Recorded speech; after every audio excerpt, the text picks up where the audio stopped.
Hi friends, good morning. Praise a lot. இன்றைக்கி பிறந்த நாள், திருமண நாள், எல்லா நல்ல விசேஷம் கொண்டாடுற நண்பர்கள் எல்லோருக்கும் என்னுடைய வாழ்த்துக்கள். அது மட்டும் இல்லை, இன்றைக்கி நல்ல நாளாக ஆகட்டும், எல்லாமே சந்தோஷமாக இருப்போம். ஃப்ரெண்ட், இன்றைக்கி நம்ம வீட்டில் என்ன சமையல்னா முருங்கைக்கீரை. இவங்க முருங்கைக்கீரையை நான் இப்போ கடையில் செய்ய போகிறேன். எப்படி செய்கிறேன்னு பார்க்கலாம் வாங்க.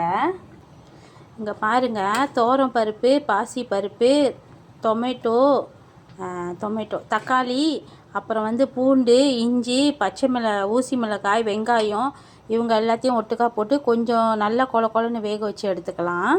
இங்கே பாருங்கள், சூப்பராக நம்மளோட சாதம் வெந்துக்கிட்டு இருக்காங்க. வெந்து வரட்டும் இவங்களும். ஃப்ரெண்ட், ஒரு விஷயம் சொல்ல மறந்துட்டேன். என்னதுன்னா, நேற்று உள்ள சமையலில் நான் சொல்லியிருந்தேன், நான் கடைசியாக மீன் கறி ஆக்கியிருந்தேன். அப்போ மீன் கறி ஆக்கும்போது நான் சொல்லியிருந்தேன், அப்புறம் சொல்கிறேன்னு. ஏன் அந்த மீன் கறி ஆக்கியிருந்தேன்னா, நேற்று நைட்டு டின்னர் எனக்கு ஆர்டர் இருந்துச்சு, இட்லி ஆர்டரு. அப்போ 150 இட்லி செய்யணும். அப்போ சாம்பார் நான் செய்யலை, சாம்பார் அவங்களே செஞ்சுக்கிறேன்ட்டாங்க, ஆர்டர் கொடுத்தவங்களே. அப்போ என்னை மீன் கறி மட்டும் ஆக்கி கொடுக்க சொன்னாங்க. அதனால் அவங்களுக்கு மீன் கறி ஆக்கிட்டு, இங்கே பாருங்கள் இட்லி. நம்மளோட இட்லி இப்படி தான் இருப்பாங்க. நான் ஒரு இட்லி ஒரு வழி விற்பேன், ஒரு வழிக்கு சேல் பண்ணுவேன். அந்த ஒரு இட்லி அப்படி சாம்பாரோட கேட்டாங்கன்னா ஒரு வழி 80 காசு சொல்லுவேன். வாங்க ஃப்ரெண்ட், அடுத்த ரெசிபிக்கு போகலாம். பாருங்கள் ஃப்ரெண்ட், இவங்க நல்லா வெந்து வந்துட்டாங்க. நம்ம முருங்கைக்கீரை கடையணுன்னா பருப்பு இவங்க எல்லாத்தையும் நல்லா வேக வச்சுக்கணும். சொல்ல மறந்துட்டேன் ஃப்ரெண்ட், இவங்க கூட நான் கேரட்டும் போட்டிருந்தேன். இவங்க எல்லாம் நல்லா வந்துட்டாங்களா. இந்த டைமில் நம்ம என்ன செய்யலாம், நம்ம முருங்கைக்கீரையை ஆட் பண்ணிடலாம். பருப்பு பூண்டு எல்லாம் நல்லா வெந்த பிறகு தான் ஆட் பண்ணோம். பாருங்கள், முருங்கைக்கீரை நான் போட்டுட்டேன். முருங்கைக்கீரை ஒரு 2 நிமிஷத்தில் வெந்துருவாங்க. அதனால் இவங்களை இன்னும் ஒரு கொஞ்ச நேரம் வேக வைக்கலாம். பாருங்கங்க, சாதம் நல்லா வடிச்சிட்டேங்க. சோறு வடிச்சிட்டேன், வெந்தயத்தை போட்டுட்டேன், சோறு வச்சுட்டு வெந்தயம் போட்டு இப்போ நல்லா கிளறி விட்டுக்கிட்டு இருக்கிறேன். இவங்க எல்லாம் நல்லா கிளறி விட்டுட்டிங்கன்னா அந்த வெந்தயம் எல்லாம் இவங்க கூடயே ஒன்றா வெந்து மூலமாக வந்துடுவாங்க. பாருங்கங்க, சோறுன்றேன் சைவர்லாம் முருங்கைக்கீரை நல்லா வெந்து வந்துட்டாங்க. இப்போ இவங்கள நல்லா போட்டு கடைஞ்சி எடுத்துக்கலாம். பாருங்கள், நல்லா வெந்து வந்துட்டாங்க. இவங்கள நல்லா போட்டு கடைஞ்சிடலாம். பாருங்கள் ஃப்ரெண்ட், நல்லா கடைஞ்சி எடுத்துக்கிட்டேன். இந்தமாரி நல்லா கடைஞ்சி எடுத்துக்கோங்க. மற்ற போட்டு நல்லா கடைஞ்சி எடுத்துங்க. இல்லாதவங்க பிளேண்டரில் கூட பிளேண்ட் பண்ணிக்கோங்க. ஆனால் அவ்வளோ டேஸ்ட்டாக இருக்க மாட்டாங்க. இந்த முருங்கைக்கீரை கடையில் கண்டிப்பாக மத்தில் தான் செய்யணும். நீங்கள் பிளேண்டில் செஞ்சிங்கன்னா அவங்க ரொம்ப நைஸாகிடுவாங்களா, அப்போ கொலன்னு ரொம்ப நல்லா இருக்க மாட்டாங்க. இங்கே என்ன இருக்காங்கன்னா, வேக வச்சுருந்தோம்ல அந்த முருங்கைக்கீரை எல்லாம் போட்டு அவங்க கூட பழம்புளி போட்டிருக்கேன். இந்த பழம்புளி போட்டு கொஞ்சம் நேரம் ஊற வச்சுருக்கேன். இவங்க எல்லாத்தையும் போட்டுக்கா ஒன்றா சேர்த்து தாளிச்சிடலாம். பாருங்கங்க, இப்போ சோம்பு, சீரகம், அப்புறம் மெழுகு, அப்புறம் கொஞ்சம் இஞ்சி போட்டிருக்கேன், கொஞ்சம் தேங்காய் பூ போட்டிருக்கேன். இவங்க எல்லாத்தையும் ஒட்டுக்கா போட்டு அரைச்சிடலாம். ஏன் தேங்காய் பூ கொஞ்சமாக போட்டிருக்கேன்னா, நான் பாலும் ஊற்றுவேங்க, தேங்காய் பாலும் ஊற்றுவேன், அதனால்.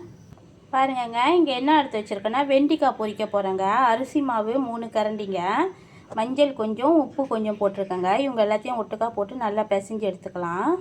பாருங்கங்க, இவங்க நல்லா கொதித்து வர்றப்ப, ஏன்னா இவங்க முருங்கைக்கீரைங்க ரொம்ப நேரம் வேக வைக்க தேவையில்லை. நல்லா கொதித்து வர்றப்ப இந்த டைமில் இந்த பால் எல்லாத்தையும் ஊற்றிடலாம். பால், இஞ்சி, சீரகம், மெழுகு, சோம்பு இவங்க எல்லாத்தையும் போட்டோம்ல, இவங்க எல்லாத்தையும் அரைச்சி ஊற்றிடலாம். அவங்க கூடயே கொஞ்சமாக தேங்காய் பாலும் ஊற்றிக்கலாம். பாருங்கங்க, சூப்பராக நம்ம முருங்கைக்கீரை கடையில் செஞ்சிட்டோம், தாளிச்சம் ஊற்றிட்டோம். சூப்பராக இருக்காங்கங்க. அடுத்த ரெசிபிக்கு போகலாம் வாங்க. பாருங்கங்க, மாவு போட்டோம்ல, இவங்க எல்லாத்தையும் போட்டு நல்லா பிசைஞ்சு எடுத்துக்கிட்டோம் வெண்டைக்காவை. இப்போ வெண்டைக்காய் பொரித்து எடுத்துடலாம். பாருங்கங்க, வெண்டைக்காய் நம்ம பிசைஞ்சு வச்சுருந்தோம்ல, அதே தட்டில் நான் இப்போ தெம்பே போட்டிருக்கேன். பாருங்கங்க, வெண்டைக்காய் நல்லா பொரிஞ்சு வந்துக்கிட்டு இருக்காங்க. அவங்க பொரிஞ்சு வரட்டும். பாருங்கள் ஃப்ரெண்ட், இப்போ தெம்பே பொரிச்சிக்கிட்டு இருக்கோம். இங்கே என்ன எடுத்து வச்சுருக்கேன்னா, நான் வீட்டிலே சொந்தமாக செஞ்ச அவிச்ச மீன் எடுத்து வச்சுருக்கேன். அடுத்தது இவங்களையும் பொரித்து எடுத்துடலாம், சைவம் முடிஞ்சானே. பாருங்கள், இப்போ அவிச்ச மீன் பொரிச்சிக்கிட்டு இருக்கிறேன். அடுத்ததாக என்ன வச்சுருக்கேன்னா, இந்த பொடி மீன் இருக்காங்களே, அவங்களையும் பொரிக்க போகிறேன். இந்த பொடி மீன் கூட என்னென்ன வச்சுருக்கேன்னா, அரிசி மாவு போட்டிருக்கேன், மஞ்சள், உப்பு போட்டிருக்கேன், அப்புறம் கொஞ்சமாக ஜீரகம் போட்டிருக்கேன், அப்புறம் கருப்பிலை போட்டிருக்கேன். இவங்க எல்லாத்தையும் ஒட்டுக்கா பிசைஞ்சு எடுத்துடலாம். பிசைஞ்சு எடுத்து கொஞ்சம் நேரம் கொஞ்சமாக லெமன் சாறு ஊற்றிருக்கேன் ஃப்ரெண்ட். அப்புறம் இவங்க எல்லாத்தையும் ஒட்டுக்காக பிசைஞ்சு எடுத்து கொஞ்ச நேரம் சேர்ந்து பொரிச்சு எடுத்துடலாம்.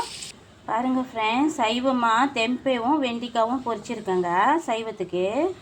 அசைவத்துக்கு பாருங்கள், பொடி மீனும் அந்த அவிச்ச மீன் பொரிச்சேன்ல அவங்கள ஒரு சேலட் செஞ்சுருக்கேங்க. இந்த சேலட் உங்களுக்கு எல்லாருக்கும் தெரியும்னு நினைக்கிறேன். இந்த சேலட் செஞ்சுருக்கேன். இங்கே வந்து சூப்பராக நம்ம முருங்கைக்கீரை கடையல். இங்கே வந்துங்க நம்மளோட வெந்தய சாதம். ஃப்ரெண்ட், இது வரைக்கும் என்னோடய சேனலில் பார்த்துட்டு இருந்ததுக்கு ரொம்ப நன்றி ஃப்ரெண்ட். இன்றைக்கி இவ்வளோ தான் சமையல் நம்ம வீட்டில் ஃப்ரெண்ட். எல்லோருக்கும் ரொம்ப பிடிச்சமான ஒரு சமையல் சமைச்சிருக்கேன். வாங்க சாப்பிட்லாம். என் சேனலில் ஏதாவது தவறு இருந்தால் கண்டிப்பாக நீங்கள் காமெண்டில் எனக்கு வந்து சொல்லணும் ஃப்ரெண்ட். அப்போ தான் என்னோடய தவறெல்லாம் நான் திருத்திக்க முடியும். இந்த மீன் சேலட் வந்து எங்கள் அம்மா செஞ்சு கொடுப்பாங்க ஃப்ரெண்ட். அவ்வளோ டேஸ்ட்டாக இருக்கும்.